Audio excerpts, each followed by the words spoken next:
Hey there, have you ever wondered if bundling your auto and home insurance actually saves you money? The answer is yes. I'm Amy Freena, and today I want to chat with you about how combining your auto and home insurance can lead to some great savings. So, what's bundling?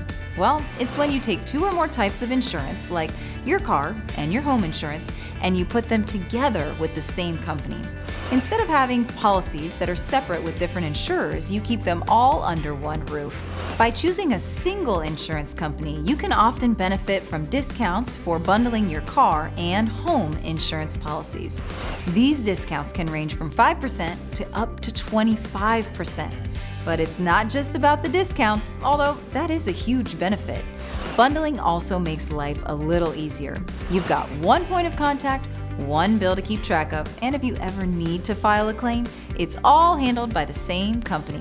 But keep in mind that not all companies offer the same discounts. It's worth shopping around and getting quotes to find affordable options. Or let your neighborhood independent agent do that for you.